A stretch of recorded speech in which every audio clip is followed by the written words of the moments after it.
जाहिर सी बात है, आप तो ये कह नहीं सकते कि नहीं समझा, इसलिए कि इसमें शर्म की बात है। खुदा का पैगाम हम नहीं जानते हैं, इसका माना क्या होता है।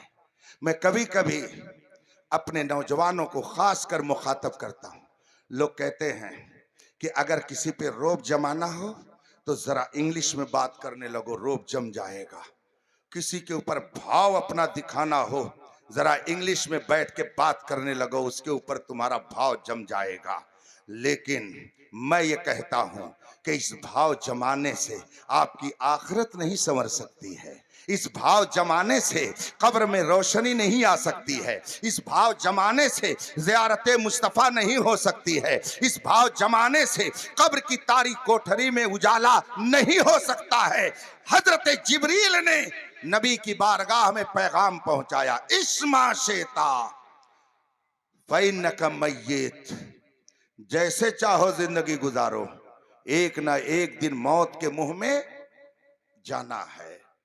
जैसे चाहो जिंदगी गुजारो, एक न एक दिन मौत के मुंह में जाना है। हमारा ये मुआशरा, बिलखुसूस हमारा नौजवान, ये कहता है ये दुनिया चंद रोजा जिंदगी है। मुल्लाओं की बात पर अमल करके दुनिया की रंग रलिया छोड़ दें, दुनिया की रंगीनियों को न देखें, मौलाना लोगों की बातें मान करके दुनिया से अलग हो जाए। हम कहां जा करके रहें? क्या दोस्तों की शादी में रक्स सुरूद की महफिल न सजाए? क्या हम ऐसा न करें? क्या डीजे न बजाएं? क्या सबके यहाँ दावत तवाज़ो न करें? ये भाई है, इसको छोड़ दें, ये चचा है, इसको छोड़ दें, ये फला है, इसको छोड़ दें। याद रखो, मुस्तफा का सच्चा वफादार कौन है? कौन है मुस्तफा का सच्चा वफादार? आइए इमाम अहमद रजा के शहजादे ताजु शरिया से सुनिए, नबी से जो हो बेगाना उसे दिल से जुदा कर दो, पितर मादर बिरादर जानो मालूल पर फिदा कर दो। और ये तरीका, ये सिर्फ बरेली का तरीका नहीं है, ये तरीका मेरे मुस्तफा का तरीका है, ये तरीका सहाबा का तरीका है, ये तरीका अज़वाज मुतहरात का तरीका है। हजरत उम्मे हबीबा का नाम सुना है आपने? ये कौन है? रसूल पाक की ज़ौजे मोहतरमा, हुजूर की ज़ौजे मोहतरमा है, पूरी कायनात के मोमिनों की माँ है उम्मे हबीबा। और थोड़ा सा रिश्ता और फैला दूं, हजरत अमीर मुआविया की सगी बहन है, हजरत अबू सुफियान की बेटी हैं, और यजीद कमबख्त की सगी फूफी हैं। रसूल पाक की ज़ौजे मोहतरमा हैं, हिजरत करके रसूल पाक के साथ मक्के से मदीने आ चुकी हैं, हुजरे में अपने आराम फरमा रही हैं। अबू सुफियान जो अब तक मुसलमान नहीं हुए थे, मक्के से चलकर मदीने किसी जरूरत के लिए आए। मदीने मुनव्वरा जब वो पहुंचे और अपना काम कर लिया, दिल में ख्याल आया बेटी मौजूद है, चल के मुलाकात कर ली जाए। हजरत उम्मे हबीबा रसूल पाक की ज़ौजे मोहतरमा अपने हुजरे में थी। आज की तरह से उस जमाने में शानदार बंगले और अलग अलग रूम कि ये बेडरूम है, ये गेस्ट रूम है, ये किचन है, ये पार्किंग है, ऐसा नहीं होता था। हुजरे छोटे छोटे बने होते थे और एक तरफ से अज़वाज मुतहरात के लिए वो कमरे मुतय्यन थे, छोटे छोटे कमरे, छत भी बहुत नीची, और सामने दरवाजे पर शानदार कोई दरवाजा नहीं लगा होता था। किसी पर चादर लटका दी जाती, किसी पे टाट लटका दिया जाता। ऐसे ही वो हुजरे थे और उसके ये पर्दे थे, उसका ये दरवाजा था। हजरत उम्मे हबीबा अपने कमरे में जलवा फरमा थी, देखा कि अबू सुफियान चले आ रहे हैं, अबू सुफियान घर की तरफ आ रहे हैं। हजरत उम्मे हबीबा ने जब देखा मेरे बाप आ रहे हैं, जल्दी से बिस्तर को समेट करके किनारे रख दिया, घर में दाखिल हुए, कहा बैठ जाइए। बाप बैठा तो, मगर फौरन ही एक सवाल कर दिया और कहा, बेटी पहले इसका जवाब दो। मैं मक्के से चल करके आया, मदीने आया, तुम्हारे पास मिलने के लिए आया। तू मेरी बेटी है, मैं तेरा बाप हूं। अरब का दस्तूर यह है कि जब कोई मेहमान आता है तो अगर बिस्तर समेट करके रखा होता है उसको फैला दिया जाता है, मगर मैंने देख लिया है कि तूने मुझको देखते ही फौरन बिस्तर को समेट करके अलग रख दिया। पहले इसका जवाब दे कि तूने बिस्तर को समेट करके अलग क्यों रख दिया, जबकि मेहमान आने पर बिस्तर को बिछा दिया जाता है, तुमने ये बिस्तर लपेटा क्यों? ऐ मेरी माँ, ऐ मेरी बहनों, ऐ मुस्तफा की कनीजों, फातिमा ज़हरा के किरदार को अपनाने वालियों, अपनी माँ, हमारी माँ, पूरी कायनात के माँ का जवाब सुनो। हजरते उम्मे हबीबा जो पूरी कायनात के मोमिनों की माँ हैं, फरमाती हैं, और किससे?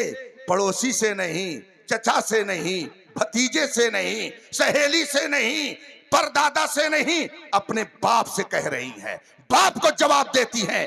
हजरत उम्मे हबीबा फरमाती हैं, आप बेशक मेरे बाप हैं, इससे किसको इनकार है? कौन इनकार कर सकता है कि आप मेरे बाप नहीं है?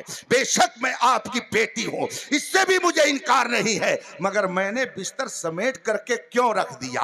बात यह है कि अभी आप कुफ्र की गंदगी में मुलविस हो, आप कुफ्र की गंदगी लेकर के आए हो, और ये वो बिस्तर है जिस पर मेरे मुस्तफा आराम फरमाते हैं। आप इस लायक नहीं हो कि इस बिस्तर पर बैठ सको, इसलिए मैंने इस बिस्तर को लपेट करके अलग रख दिया है। इससे पता चला कि जो नबी का है वो हमारा है, जो मुस्तफा का नहीं वो हमारा नहीं।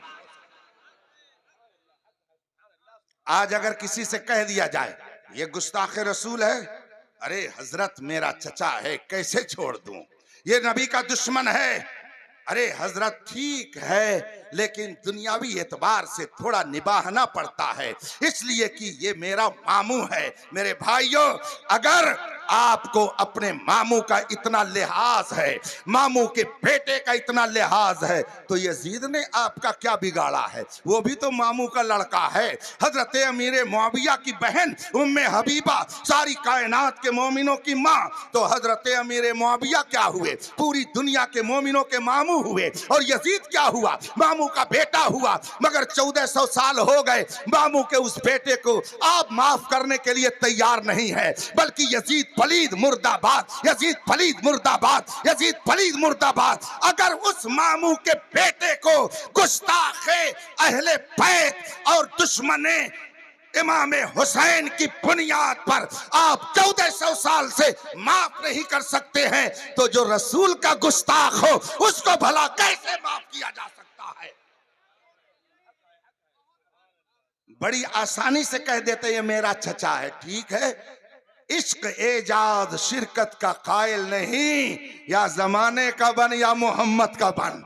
जो लोग कहते हैं ये मेरा चचा है, जो लोग कहते हैं ये मेरा भतीजा है, जरा आइए कुरान की आयत से उस चचा का भी तो हाल सुन लीजिए, जो रसूल पाक का चचा था और कौवा खदम्मड़ नहीं था, बड़ा हैंडसम था, बड़ा खूबसूरत था, पैसे वाला था, जमीन जायदाद वाला था, अरबी था, हिजाजी था, हाशमी था, कुरैशी था, मुत्तलिबी था, ये सारी बातें उसके अंदर थी। उसका नाम क्या है? अबू लहब। क्या नाम है? अबू लहब कौन था? रसूल पाक का चचा था। अबू लहब चचा था, अबू जहल चचा नहीं था, वो पटीदार रहा होगा, मगर अबू लहब चचा था, हुजूर का चचा, हजरत अब्दुल मुत्तलिब का बेटा था। उसका नाम क्या था? नाम क्या था? इनसे अगर पूछिए कि फला क्रिकेटर का क्या नाम है, फला फिल्म एक्टर का क्या नाम है, तो ये धड़ धड़ धड़ धड़ बताने लगेंगे। लेकिन अगर इनसे पूछा जाए नबी के पेवर दुश्मनों का क्या नाम है और नबी के असली दोस्तों का क्या नाम है, तो ये बगले झांकेंगे। क्या नाम था अबू लहब का? मैं इम्तिहान लेने नहीं आया, माफ कीजिएगा, मैं तो आपके जहन को दीन से करीब करने की कोशिश कर रहा हूं। अबू लहब का नाम क्या था? नहीं मालूम है, मैं बता देता हूं। उसका असली नाम था अब्दुल उज्जा, नाम उसका अब्दुल उज्जा था, मगर कभी ऐसा होता है कि आदमी के अंदर कोई खूबी पाई जाती है तो नाम के बजाय उसी खूबी का जिक्र किया जाता है। जैसे इमाम अहले सुन्नत सरकार आला हजरत इमाम अहमद रजा अपने जमाने से लेकर अब तक सारे उलमा में कई जिहतों से मुमताज, तो सबको हजरत कहा जाता है और उन्हें आला हजरत कहा जाता है। अब अगर लफ्ज आला हजरत बोला जाता है तो कोई और नहीं समझा जाता, वो बरेली का इमाम अहमद रजा ही समझा जाता है। इसी तरीके से एक दौर ऐसा भी आया कि एक शख्सियत उस खानवादे में जन्म लेती है जिसने अरबो अजम में इस्लाम की अजमत का सिक्का जमाने की भरपूर कोशिश की और मजहब हक अहले सुन्नत व जमात को दुनिया के गोशे गोशे में पहुंचाने का काम किया। शरीयत की हिफाजत के लिए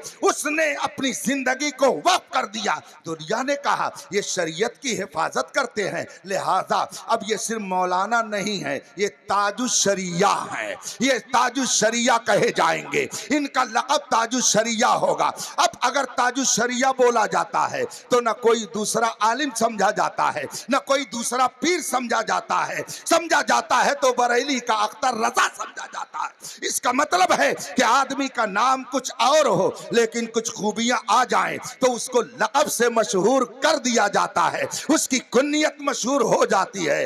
अबू लहब का असली नाम क्या था? अब्दुल उज़्ज़ा। उसका अब्दुल अब्दुल उज़्ज़ा था और अबू लहब ये उसका नाम नहीं है, ये उसका अपनी जबान में कह लीजिए लक़ब है। उसका ये लक़ब था, उसका ये खिताब था, उसको इसी लक़ब से याद करते थे। क्यों इस लक़ब से याद करते थे? आप तारीख पढ़िए तो आपको मालूम होगा। लहब का माना होता है शोला, आग का वो शोला जिसमें कि कहीं से धुआं नजर ना आए, आग के उस शोले को लहब कहा जाता है। अरबी जबान में ऐसे शोले को लहब कहा जाता है। और अब का माना होता है वाला। अबू लहब का मतलब हुआ शोले वाला। वो शोले वाला क्यों कहा जाने लगा, उसको अबू लहब क्यों पुकारा जाने लगा? तारीख में ये लिखा हुआ है, उसका चेहरा इतना खूबसूरत था, उसका गाल इतना भरा भरा हुआ था, उसके चेहरे पर इतनी रौनक रहती थी, लगता था कि जैसे उसके चेहरे से आग के शोले निकल रहे हो। वो इतना खूबसूरत था, इसीलिए उसे अबू लहब कहा जाता है। नाम उसका अब्दुल उज़्ज़ा था। और आगे कुरान ने जो जिक्र किया है, मा अगना अन्हु मालुहु व मा कसब, न उसके माल ने उसको बचाया, न उसकी प्रॉपर्टी ने उसको बचाया। इसका मतलब यह है वो हुस्न वाला भी था, वो पैसे वाला भी था, वो प्रॉपर्टी वाला भी था, वो इख्तिदार वाला भी था, वो मक्के में असर रसूख वाला भी था, शानो शौकत वाला भी था। मगर 1400 साल हो गए, न आपको चचा होने का ख्याल है, न आपको उसके हुस्न जमाल का ख्याल है, न उसके माल का ख्याल है, न उसकी प्रॉपर्टी का ख्याल है। न आप ये सोचते हैं कि ये मक्की है, न आप ये देखते हैं कि ये मदनी है, न आप ये सोचते हैं कि ये हाशमी है, न आप ये देखते हैं ये मुत्तलिबी है, न आप ये देखते हैं कि ये मक्के के सरदारों में गिना जाता है, बल्कि आप यही कहते हैं तब्बत यदा अबी लहब, तब्बत यदा अबी लहब। अबू लहब का हाथ टूट जाए, अबू लहब का हाथ टूट जाए। बताइए, आज कुछ लोग कहते हैं किसी को बुरा नहीं कहना चाहिए, तो अगर आप गए मस्जिद में और आपने पढ़ा तब्बत यदा अबी लहब, मतलब यही हुआ अबू लहब का हाथ टूट जाए, तो आप बताइए नमाज पढ़ने जाते हैं कि अबू लहब का हाथ तोड़ने जाते हैं? आप नमाज पढ़ने जाते हैं कि अबू लहब की मजम्मत करने जाते हैं? आप नमाज पढ़ने जाते हैं कि अबू लहब को बुरा कहने के लिए जाते हैं? इस आयत करीमा ने हमको यह बता दिया कि जो नबी का गुस्ताख है उसे हर जगह मजम्मत के साथ याद किया जाए। अगर नमाज में दुश्मन रसूल की मजम्मत की जा रही है तो नमाज के बाहर क्यों नहीं की जाएगी? अब अगर आप कहें भाई मैं कुछ नहीं कहूंगा, रसूल पाक का चचा था, अब्दुल मुत्तलिब का बेटा था, मक्की है, हिजाजी है, कुरैशी है, हाशमी है, इतनी निस्बतें उसके साथ लगी हैं, मैं कुछ नहीं कहूंगा भाई। मैं इस आयत को भी नहीं पढ़ूंगा, इसलिए कि इसमें उसकी मजम्मत की गई। जहां आपने ये कहा तो चाहे दारुल उलूम देवबंद से फतवा मंगाइए, चाहे दारुल उलूम बरेली से फतवा मंगाइए, या दुनिया के किसी गोशे से मंगाइए, अगर आपने कह दिया, मैं अबू लहब को बुरा नहीं कहूंगा, इसलिए कि वो रसूल पाक का चचा था, वो अब्दुल मुत्तलिब का बेटा था, वो मक्की था, वो हाशमी है, वो मुत्तलिबी है, वो हिजाजी है, वो अरबी है, मैं कुछ नहीं कहूंगा, फतवा आएगा। इसका मतलब है कि तुम्हारा रिश्ता नबी से नहीं है, उधर ही है, उधर ही है। अब तुम भी उसी तरह के हुए जैसे वो था। इसका मतलब है कि जो नबी का दुश्मन है, नबी का गुस्ताख है, उससे हमारा कोई रिश्ता नहीं। ये हम नहीं कहते हैं, ये कुरान ने हमें बताया है। अबू लहब मक्की था, अबू लहब हाशमी था, लेकिन कुरान ने उसकी मजम्मत फरमाई। और हजरत बिलाल, सुभान अल्लाह, न मक्की हैं, न मदनी हैं, न हाशमी हैं, न अलवी हैं, न करशी हैं, न हिजाजी हैं, न सरदार हैं। मक्के के एक दुश्मन रसूल के गुलाम थे, मगर मुस्तफा के सच्चे वफादार थे। तो 1400 साल हो गए, पूरी दुनिया में मेरे बिलाल का कोई जवाब नहीं बन सका। इसीलिए कहने वाले ने कहा, प्यारे हबीब को पुकार, प्यारे नबी का नाम ले, दामने मुस्तफा में आ पाए रसूल थाम ले। ये नहीं देखा जाएगा मैदान महशर में ये मक्का शरीफ के हैं कि मदीना शरीफ के हैं, ये नहीं देखा जाएगा ये हिजाजी हैं कि करशी हैं, ये सऊदी हैं, ये कौन है। देखा जाएगा तो ये देखा जाएगा कि ये मुस्तफा का वफादार था कि नहीं था। इसलिए आज ले उनकी पनाह, आज ले उनकी पनाह, आज मदद मांग उनसे, कल न मानेंगे कयामत में अगर इस्मा शेता। जैसे चाहो जिंदगी गुजार लो। मौलाना लोग कहते ना ऐसे रहो, तो आप कहते नहीं हम ऐसे रहेंगे। और आजकल रहने का तो तरीका हमारे नौजवानों ने ऐसा निकाल लिया है कि अच्छी खासी पैंट को किसी पागल को देख करके इन्होंने फाड़ फाड़ करके पहनना शुरू कर दिया। और मस्जिद में जाएंगे हफ्ते में एक रोज जाएंगे जुमा के दिन, और वो भी पढ़ेंगे कै रकात? 2 रकात, सिर्फ 2 रकात। हमारे एक करम फरमा कलकत्ते में रहते हैं, उनको जलाली मौलाना लोग कहते हैं। उन्होंने मुझसे बताया कि मैंने अपनी मस्जिद में 2-3 जुमा इस मसले को समझाया कि आधी अधूरी नमाज पढ़कर मस्जिद से वापस हो जाना मुनाफिकों का तरीका था, ये सच्चे मुसलमानों का तरीका नहीं है। आप अगर हफ्ते में एक रोज जाते हैं जुमा पढ़ने के लिए तो 2 रकात ही पढ़ करके मत आइए। आप जाइए तो पहले 4 रकात जुमा की सुन्नत पढ़िए, फिर इमाम के साथ 2 रकात फर्ज पढ़िए, फिर 4 रकात सुन्नत पढ़िए, फिर 2 रकात और सुन्नत पढ़िए, फिर 2 रकात नफल पढ़िए। इस तरह से और दिनों में तो जोहर की नमाज 12 रकात है, मगर जुमा के दिन 14 रकात पढ़ी जाती है। उन्होंने कहा मैंने 2-3 जुमा मस्जिद में तफसील के साथ मसला बता दिया और कहा कि कोई मस्जिद से बगैर सुन्नत पढ़े हुए नहीं जाएगा। 1 जुमा गुजरा, 2 जुमा गुजरा, 3 जुमा गुजरा, मसला मैं बताता रहा, लेकिन फिर भी कुछ मन चले मस्जिद से निकल करके जाते रहे और सुन्नत बगैर पढ़े मस्जिद से बाहर हो जाते थे। 1 जुमा को मुझे जला लाया और मैंने पहले ही से डंडा ला करके अपने मुसल्ले के बगल में रख लिया था, इसलिए कि मैं समझ गया कि ये कौम समझाने से नहीं दुर्रे से मारती है। तब इनकी समझ में बात आती है, इनको दुर्रे फारूकी की जरूरत है। उमर फारूक आजम का दुर्रा इनको सही करेगा। इनको प्यारी बातें नहीं अच्छी लगती है।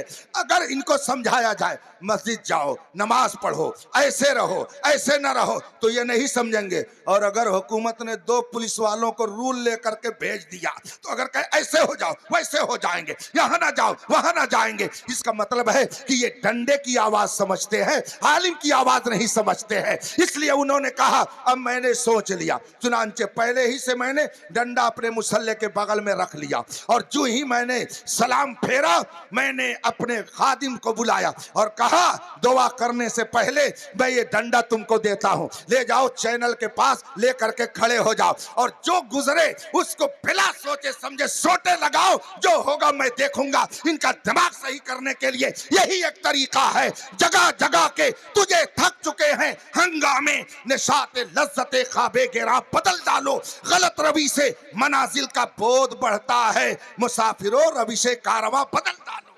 हमसे कहा जाता है कि इस्लाह की बात की जाए। ऊंट रे ऊंट तेरी कौन सी कल सीधी, देहाती कहावत है। आपके अकीदे को दुरुस्त किया जाए कि आपके अमल को दुरुस्त किया जाए। अकीदा इतना भ्रष्ट होता जा रहा है, ये नौजवान कहता अरे मैं इस चक्कर में नहीं पड़ता, किस मसलक का है, किस मशरब का है, जहां मौका मिल गया नमाज पढ़ ली, जहां चाहा मैंने शादी कर लिया, मेरी जिंदगी मेरी लाइफ मेरा फैसला मेरा डिसीजन, मैं जैसे चाहूं रहूं। आए हो खुदा की मर्जी से, जाओगे खुदा की मर्जी से, रहोगे किसकी मर्जी से? अपनी मर्जी से रहो तो पता चलेगा, रहो तो पता चलेगा। आए हैं खुदा की मर्जी से, जाएंगे खुदा की मर्जी से। अब यहां पर इम्तिहान है, ये 70 साल जो रहना है। हजरत जिब्रील ने पैगाम खुदा सुनाया, रसूल पाक ने उम्मत तक पहुंचाया। इस्मा शेता फ़इन्नका मय्यित, जैसे चाहो जिंदगी गुजारो, एक न एक दिन तो मौत के मुंह में जाना है ना। मैं केरला जा रहा था, सफर कर रहा था केरला की वादियों का।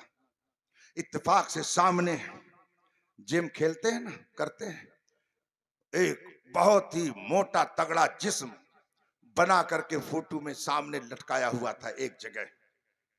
मेरे साथ जो बैठे थे उन्होंने पूछा हजरत ये बॉडी किस लिए तैयार की जा रही है? मैंने कहा कब्र में जाकर कीड़ों की खुराक बनने के लिए इसको तैयार किया जा रहा है। मा गर्रका बिरब्बिकल करीम, ये इंसान तुझे कर्म करने वाले परवरदिगार से किस चीज ने गाफिल कर दिया है?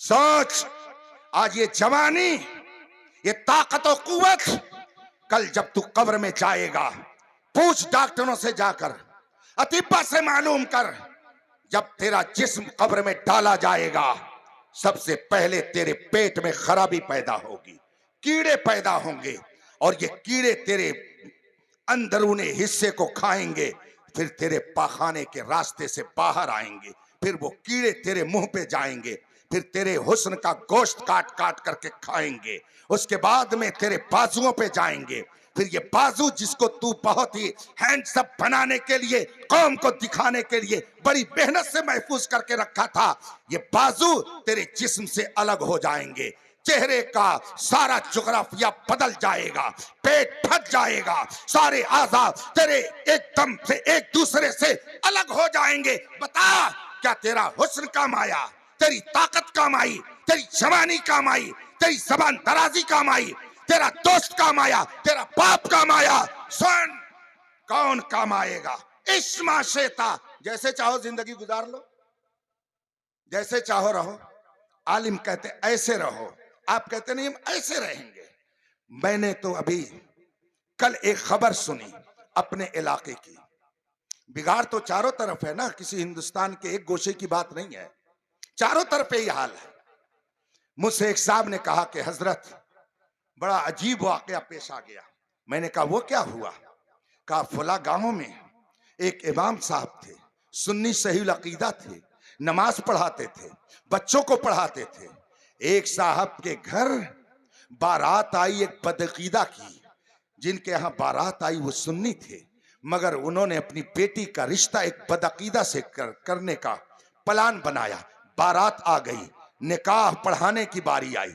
आए इमाम साहब के पास और कहा चलिए निकाह पढ़ा दीजिए। इमाम साहब ने कहा मैं निकाह नहीं पढ़ाऊंगा, इसलिए कि सुन्नी का निकाह होता तो जरूर पढ़ा देता, सुन्नी सुन्नी का निकाह होगा, बदअकीदा से किसी सुन्नी का निकाह नहीं होता, मैं नहीं पढ़ाऊंगा। रसूल पाक का फरमान है ला तो ना कि हो, हम किसी बदअकीदा से निकाह न करो। मैं निकाह नहीं पढ़ा सकता, मैं अपनी गर्दन को नहीं फंसाऊंगा, मैं आपकी खुशी के लिए अल्लाह और रसूल को नाराज नहीं करूंगा। मैं नहीं पढ़ा सकता। घर वालों ने जोर दिया, कहा कुछ भी हो जाए मैं तो निकाह नहीं पढ़ाऊंगा। वो निकाह पढ़ाने नहीं गए, बारात जैसे तैसे उनको जो करना हुआ उसके लिए किया। अब दूसरे रोज पहुंचे मौलाना के पास और गाली देना शुरू कर दिया, मादर पिदर की गाली। और चंद लौंडों को लेकर के पहुंचे, गाली के बाद कहा इसको अभी भगा दो, इसको अभी निकाल दो, ये हमारे यहाँ रहने ना पाए। आप कहते हो हमको निकाला जा रहा है, आपका जितना इख्तियार है हक बोलने वाले को आप वहां से निकालते हैं, तो जिसको बड़ा इख्तियार है वो भी तो वही काम कर रहा है जो आप घर में करते हैं,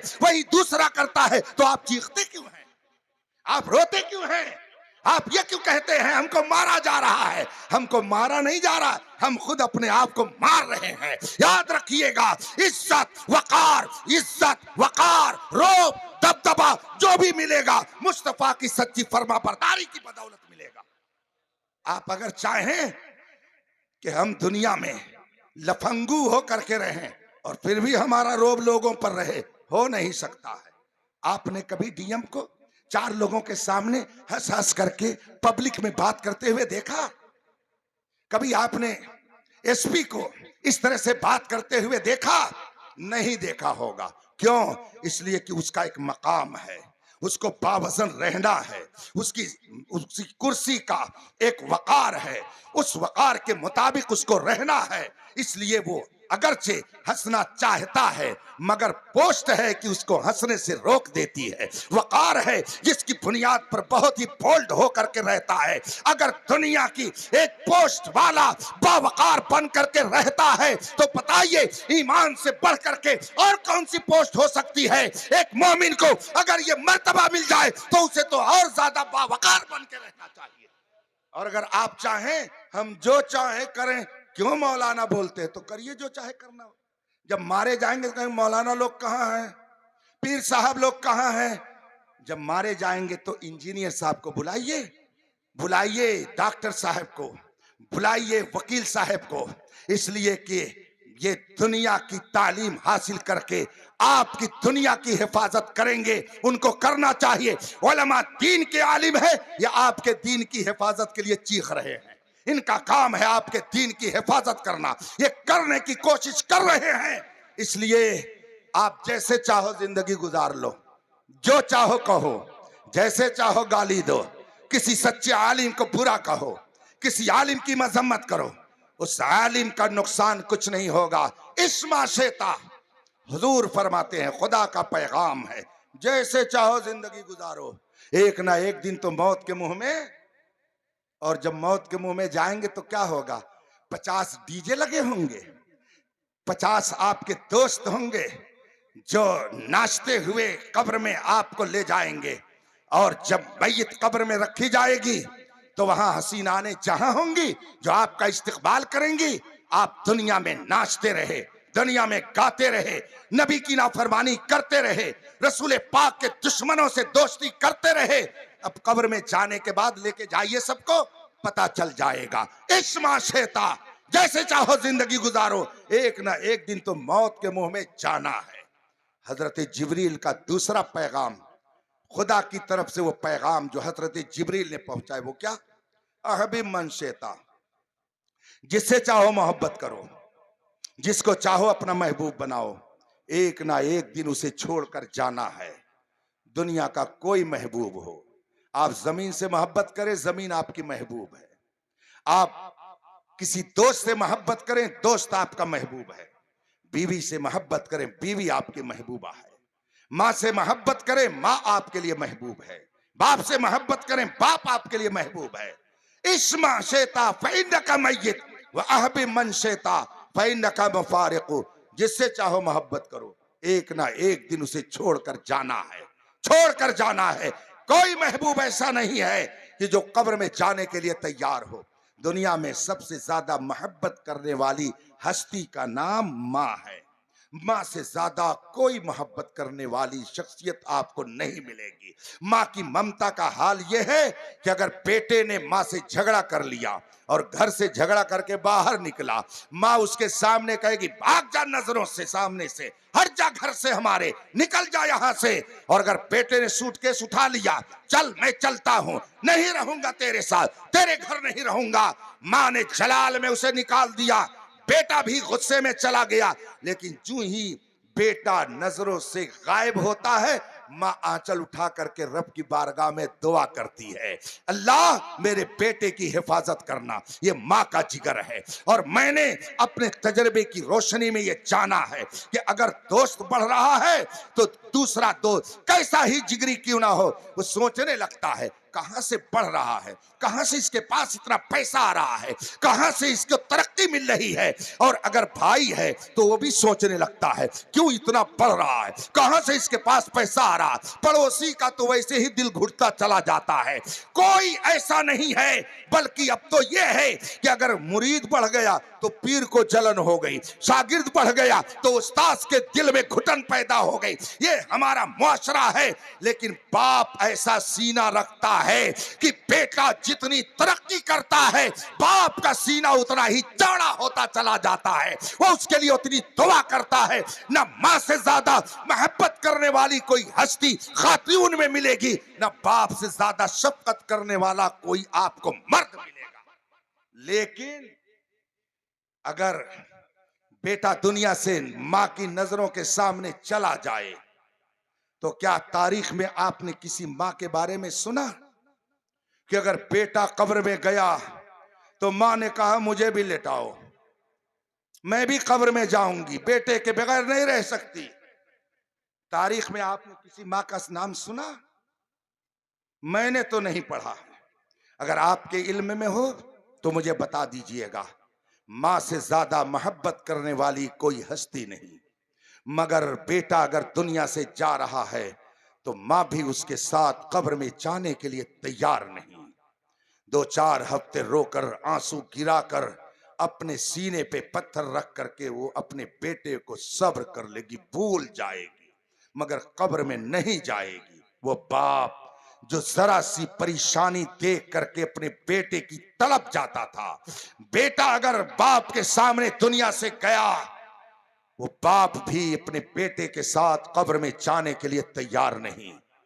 दोस्त जिसके लिए आपने अल्लाह और रसूल की नाफरमानियां की, जिसके साथ आपने थेथर का दौरा और चक्कर लगाया, जिसकी दोस्ती में आपने हराम काम किए, जिसकी दोस्ती में आपने शादी के मौके पर अपने पैरों को थिरकाया, वो दोस्त जल्दी से मिट्टी डालेगा कब्र पर और जाने के बाद दुकान का शटर उठा करके बैठ जाएगा, अपने काम में लग जाएगा।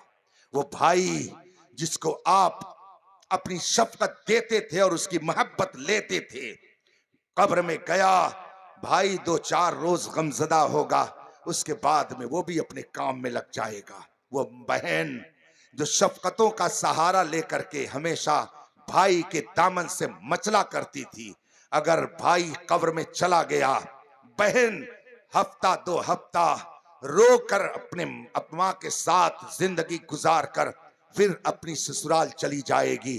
कौन गया कब्र में? जिससे चाहो मोहब्बत करो, जिसको अपना चाहो महबूब बनाओ, एक ना एक दिन उस महबूब को छोड़ करके जाना है। मेरे नौजवानों, मेरी इस अर्ज का मतलब यह न समझना कि किसी से दोस्ती न करो, इसका मतलब यह न समझना किसी से ताल्लुक मत रखो, इसका मतलब यह मत लेना कि मां से प्यार न करो, भाई से मोहब्बत न करो, बाप की ताजीम न करो, बहन पे शफकत न करो, दोस्तों से ताल्लुक न रखो, जमीन जायदाद न बनाओ। यह मतलब कभी ना समझ लेना।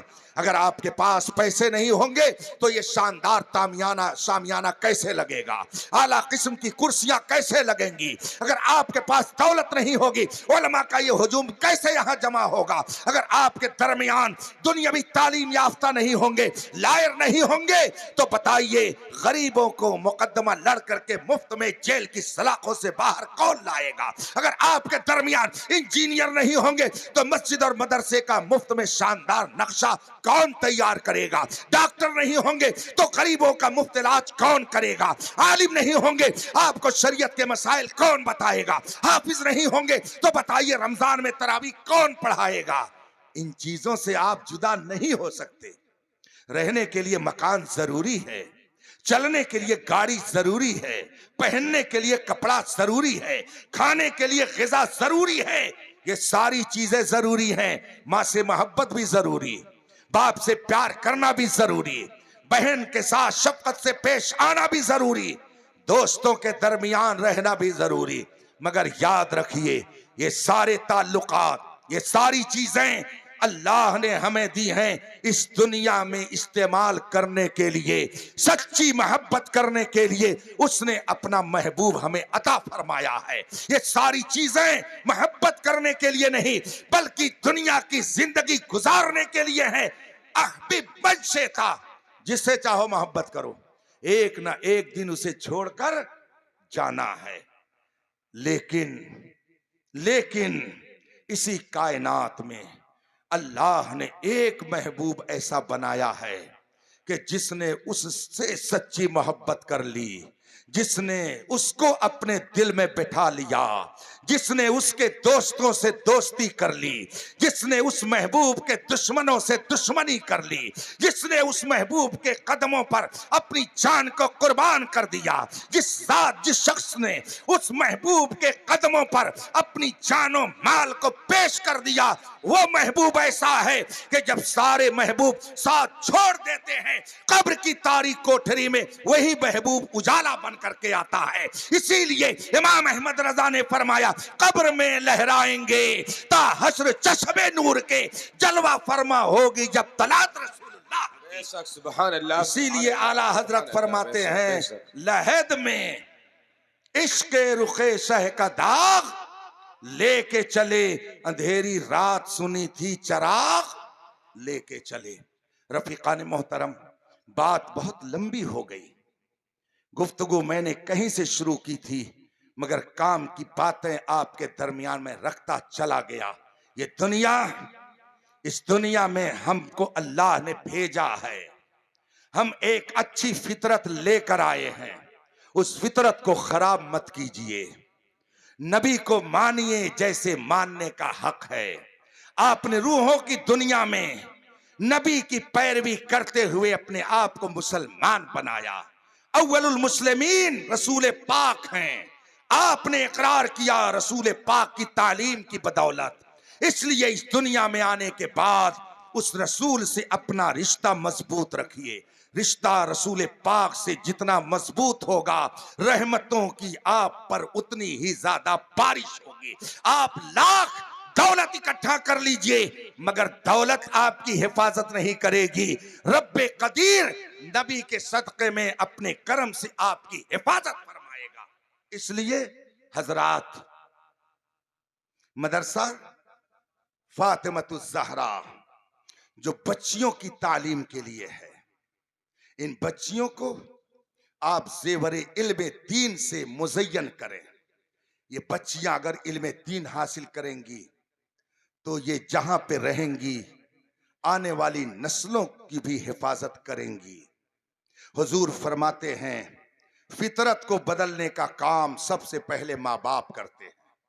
आता है अच्छी फितरत लेकर के, माँ बाप ने बिगाड़ दिया तो कसूर किसका है?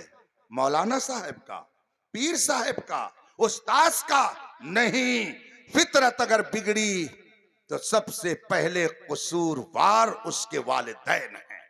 अगर वालिदैन पाकीज़ा किरदार के होंगे, रसूल पाक के वफादार होंगे तो नस्लें भी रसूल पाक की वफादारी में परवान चढ़ेंगी। और जब वो नस्लें रसूल पाक की वफादारी में परवान चढ़ेंगी तो वो दुनिया के किसी गोशे में रहेंगे, फख्र से कहेंगे, या रसूल अल्लाह, हर जफा हर सितम गवारा है, इतना कह दे कि तू हमारा है। अगर रसूल पाक ने किसी को अपना बना लिया, पूरी दुनिया उसकी मुखालिफ हो जाए, खुदा की कसम उसका कुछ नहीं बिगाड़ सकती है। एक बुजुर्ग से मेरी मुलाकात हुई, उन्होंने मुझसे फरमाया, मौलाना। मैंने कहा जी हजरत। फरमाया, कि अगर पूरी दुनिया आपसे नाराज रहे और अल्लाह और रसूल खुश, तो आपका काम बना है कि बिगड़ा? मैंने कहा हुजूर काम बना है। कहा और अगर पूरी दुनिया खुश, अल्लाह और रसूल नाराज, तो बताइए बना है कि बिगड़ा? मैंने कहा हुजूर बिगड़ा है। पूरी दुनिया खुश, अल्लाह और रसूल नाराज, बिगड़ा। पूरी दुनिया नाराज, अल्लाह और रसूल खुश, बना। जब मैंने ये कहा तो हजरत ने फरमाया मौलाना जिंदगी इसी मेयार पर गुजारिएगा, इसी तरह से जिंदगी गुजारिएगा। ये मत देखिएगा कि चचा खुश हो रहा कि भतीजा, भाई खुश हो रहा कि बाप, माँ खुश हो रही कि बहन। आप फैसला से पहले ये देखिएगा कि इस फैसले से, इस अमल से अल्लाह रसूल खुश होंगे या ना खुश होंगे। अगर अल्लाह रसूल की खुशी काम करने में है तो पूरी दुनिया नाराज हो जाए, आपके ऊपर कोई फर्क नहीं पड़ता है। इसलिए कि हमको जिंदगी खुदा ने दी है और माँ बाप के सदक़े में नहीं, बल्कि ये जिंदगी मिली है तो मुस्तफा के सदक़े में मिली। तो जिंदगी जिस नबी के सदक़े में मिली है उस नबी के लिए ही ये जिंदगी है। तभी तो ताजु शरिया ने फरमाया जिंदगी ये नहीं है किसी के लिए, जिंदगी है नबी की। ना समझ मरता है, जिंदगी के लिए जीना मरना है सब कुछ। इसलिए रफीकान मोहतरम आगे का शेर सुन लीजिए, बात पूरी हो जाएगी। मसलके आला हजरत पे नारा लगाना और चीज है और अमल करना, दोनों में फर्क होता है, दोनों में फर्क है। नारा लगाने के लिए तो आसानी से हर कोई नारा लगा देता है, लेकिन जब अमली जिंदगी में देखा जाता है तो बड़ी मुश्किल से लोग मसलके आला हजरत के मेयार पर उतरते हैं। आप अगर खुद अमल नहीं कर पाते तो जो अमल करते हैं उनको बुरा मत कहिए। आप अगर दाढ़ी नहीं रख पाए हैं तो दाढ़ी वाले को देख करके मजाक से क्यों लेते हैं? आप अगर कुर्ता पैजामा नहीं पहन पा रहे हैं तो जो पहनते हैं नबी की सुन्नत पर, आप नबी की सुन्नत के मुताबिक, आप उनका मजाक क्यों उड़ाते हैं?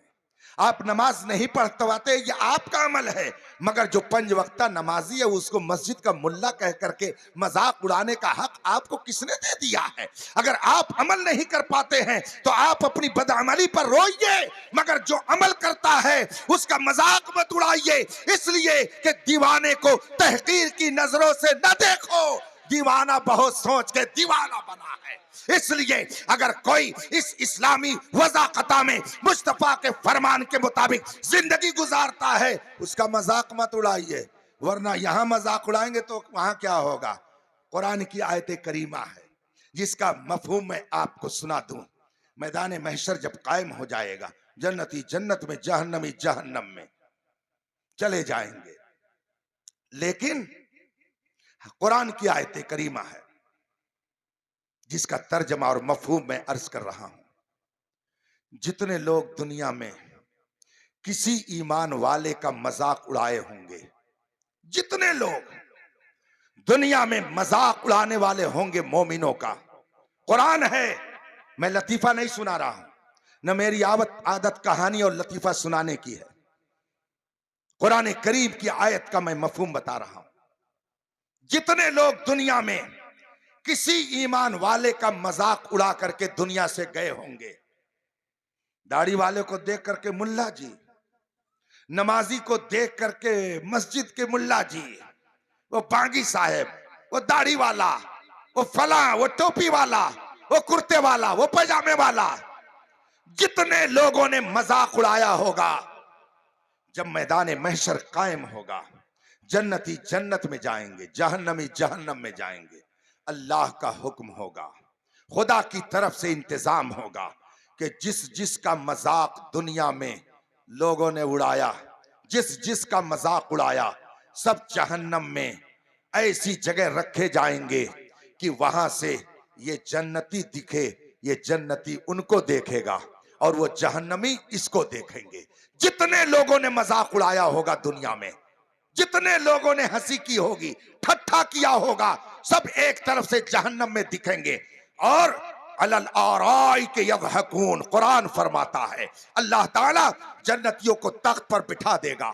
वो तख्त पर बैठेंगे शान और शौकत से, तख्त पर बैठे होंगे और सामने शीशे की तरह दीवार, शीशे की तरह दरवाजा, और यहीं से वो जहन्नमी दिखेगा, वहां से वो दिखेगा, वो वहां से इसे देखेगा और ये यहां से उसे देखेगा।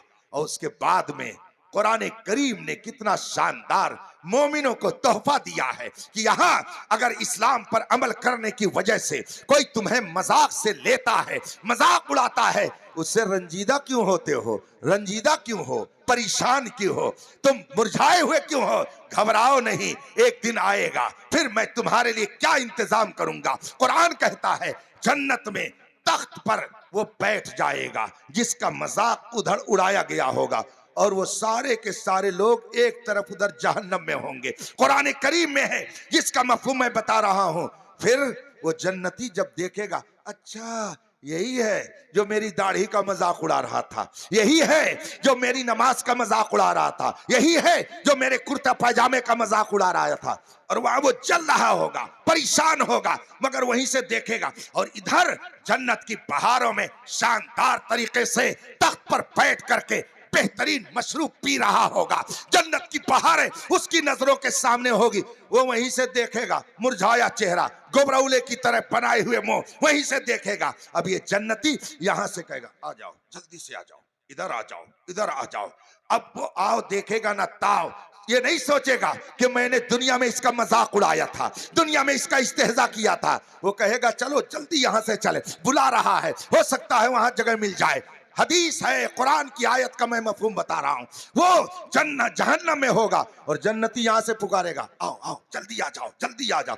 अब वो बहुत तेजी से दौड़ता हुआ वहां से आएगा, जहन्नम का दरवाजा भी खुल जाएगा और जन्नत का भी दरवाजा खुला होगा। वो दौड़ता हुआ वहां से आएगा कि अभी जन्नत में दाखिल हो जाऊंगा, लेकिन जो ही जन्नत के दरवाजे पर पहुंचेगा, फरिश्ते फौरन उस दरवाजे को लॉक कर देंगे। अब वो मुंह बना करके फिर वहीं खड़ा हो जाए, फिर मुंह लटकाए हुए वापस जाएगा। फिर थोड़ी देर के बाद दोनों गेट खुल जाएगा, फिर यहां से आ जाओ आ जाओ आ जाओ आ जाओ, फिर दौड़ते हुए आएगा। और फिर जो ही जन्नत के दरवाजे पर पहुंचेगा, फरिश्ते जन्नत का दरवाजा बंद कर देंगे, फिर वो मुंह लटका करके चला जाएगा।